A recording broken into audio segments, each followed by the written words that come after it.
악한 무리들이 있을 때 우리가 어떻게 대처해야 될까?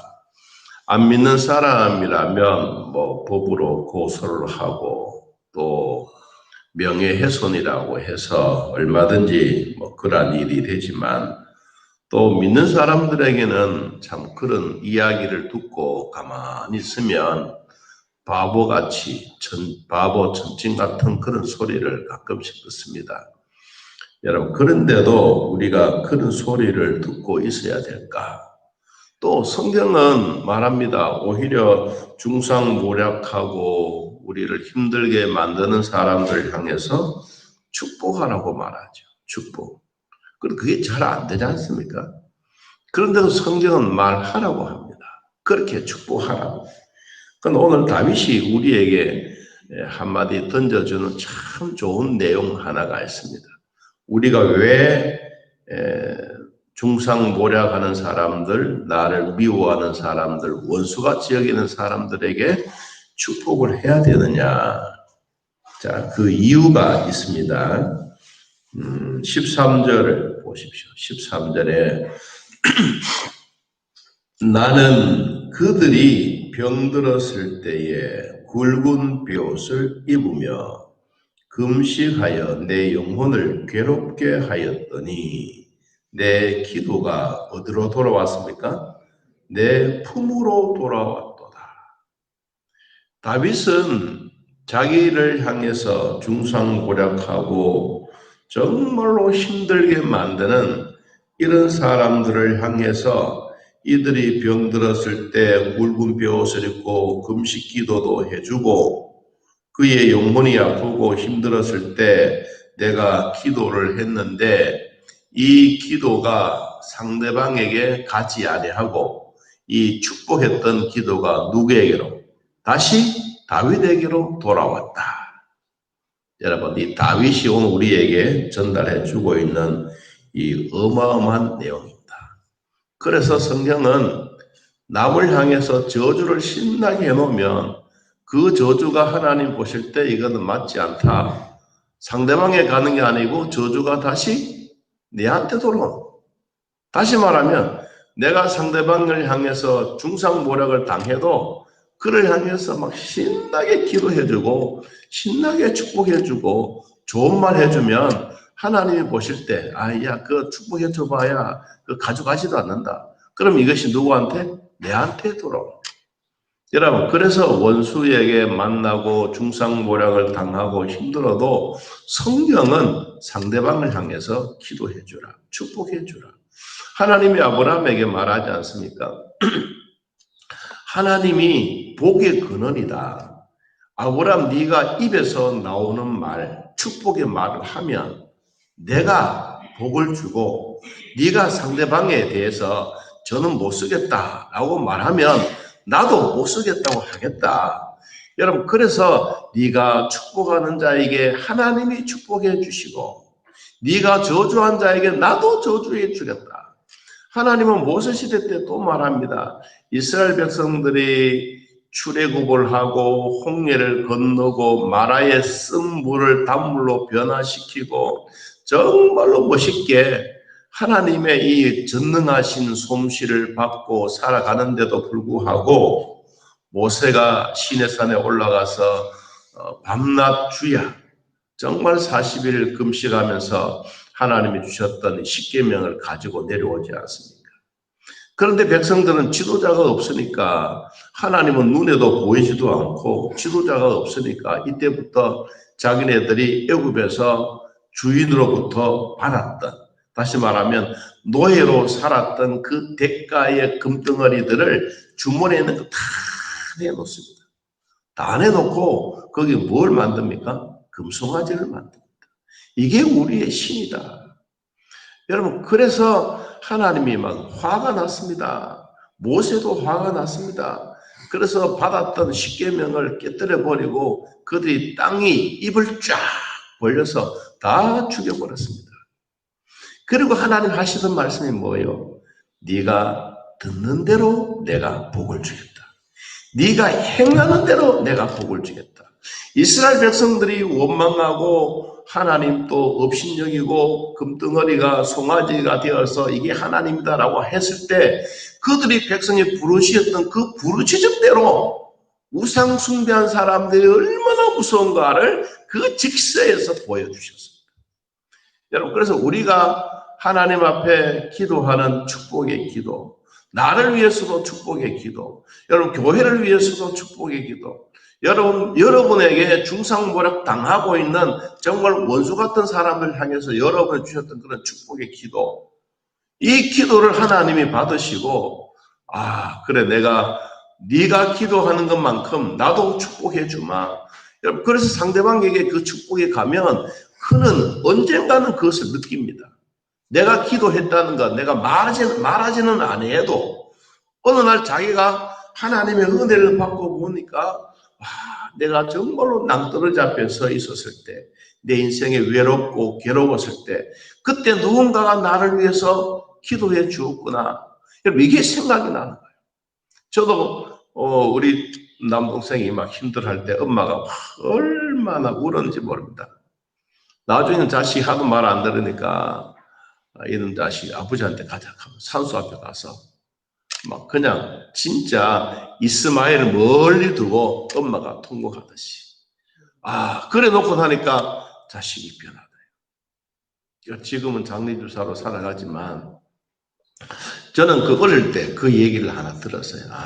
엄마도 오늘 자식을 향해서 그렇게 눈물 흘리고 자식이 바르게 되도록 열심히 기도하고 했던 것이 지금 돌아왔다.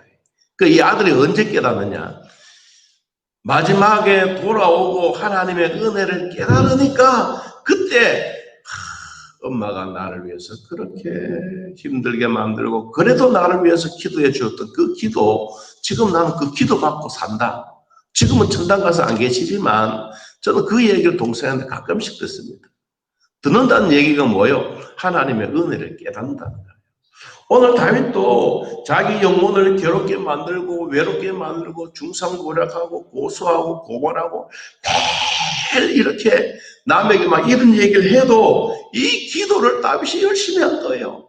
하나님의 그 기도 소리를 듣고 다윗에게 얼마나 복을 주시겠어요. 다윗아, 참 고맙다. 네가 내 말한 대로 네가 그렇게 중상모략 당하고 있는 그들 향해서 네가 기도했으니 이 기도 그에게 필요 없다. 안 받는다. 그래서 내가 너에게 돌려주마. 그럼 기도가 내 품으로 돌아왔도다. 여러분의 기도는 절대로 헛되지 않습니다. 여러분 자식을 위한 기도, 오늘 성경에도 우리에게 이렇게 말하고 있지 않습니까? 여러분 14절에 보니까 내가 나의 친구와 형제에게 행함같이 그들에게 행하였으며 내가 몸을 굽히고 슬퍼하기를 누구와 같이 어머니를 곡함과 같이 했다.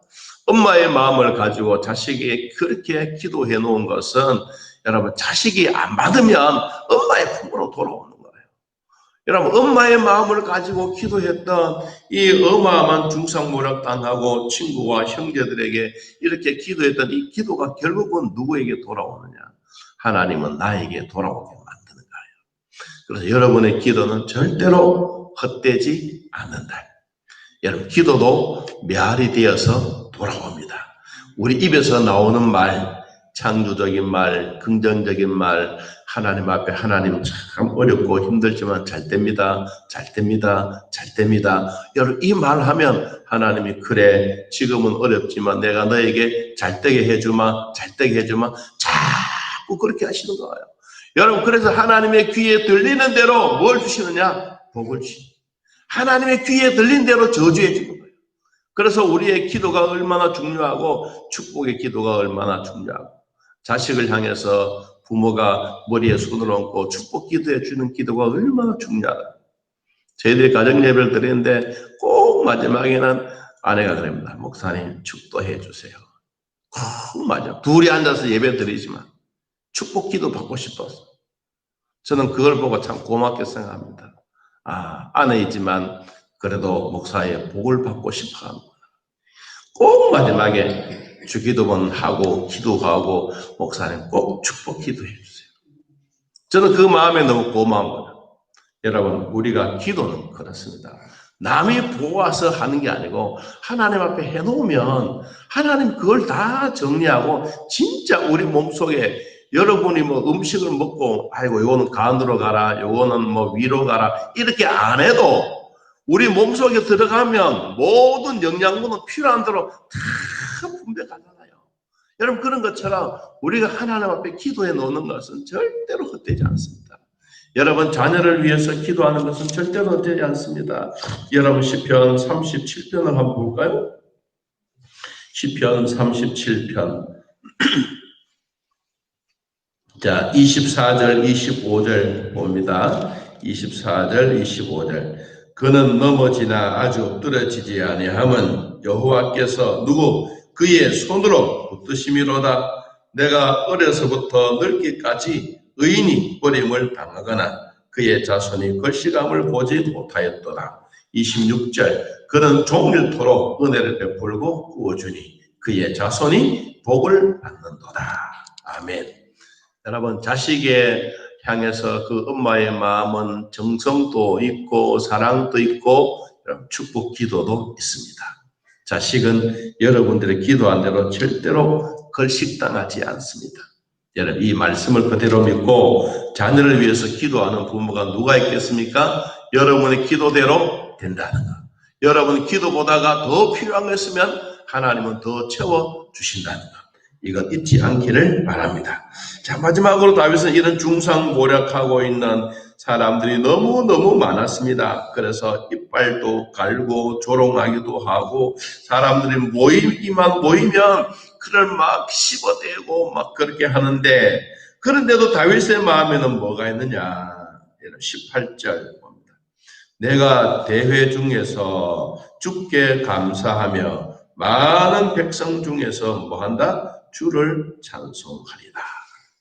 이렇게 중상모략하고 힘들게 만들어도 다윗의 마음속에는 뭐가 있느냐? 하나님이 주시는 평안의 마음이 있다.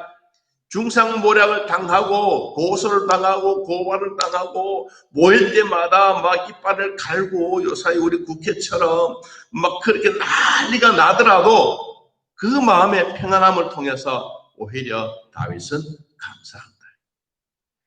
마지막 이야기를 하고 마치려고 합니다. 한 사람이 너무 힘들게 만들어서 저놈 자식 차라리 죽여버려야 되겠다. 막 그런 마음을 막 가지고 이빨을 뽀득뽀득 갈고 뭐 그랬는데 어느 날 기도하다 보니까 꿈인지 환상인지 그에게 턱 나타났어. 그래서 이 예수님이 얘야 네가 기도하고 중상모략하고 못되게 굴고 있는 네 마음속에 있는 못되게 굴고 있는 그 사람을 봐라. 그런데 하나님 그 사람을 탁 보여주셨어. 자기는 막 괴롭게 하고 막 죽이고 싶은데 근데 그는 전혀 내 생각하고 다른 거예요. 진짜 평안하게 잘 놀고 있는 거예요. 그런데 가만히 보니까 예수님의 십자가에 못 박는 목구멍 속에 그 속에 저 친구가 확 놀고 있는 거예요. 자기가 꿈에서 깨어나서 하나님이 나에게 이런 이야기를 하다니 그러면서 생각을 했어. 나는 저 사람을 향해서 저렇게 중상모략하고 죽이려고 하고 막 못된 말을 하는데 십자가를 통해서 보니까 예수님이 그 사람을 참 보호해 주고 있는구나. 그걸 깨달았어. 그리고 그 환상을 보고 그 다음 그 친구에게 찾아가서 야 나는 너를 위해서 진짜 죽이고 싶은 마음이 참 많았다. 그런데 내 꿈에 보니까 예수님이 손바닥 못자국 구멍으로 너를 보여주는데 너는 너무너무 평안하다. 진짜 네가 그랬는데 나는 한 번도 너를 미워한 적이 없어. 여러분 사람의 생각이라고 하는 것은 자기 생각만 있을 때가 많습니다. 다윗도 이런 중상모략당하고 너무너무 힘들어할 때 막 자기 혼자만 있는 것이 아니라 하나님이 그 마음속에 뭘 주셨느냐. 오늘 주신 말씀처럼 주를 찬송하리라. 여러분 찬송하는 마음속에는 하나님의 주시는 평강이 있습니다. 그리고 평안이 있습니다. 오늘 하루 종일토록 예수님 안에 여러분에게도 이런 은혜가 있기를 진심으로 축복합니다. 하나님 아버지 오늘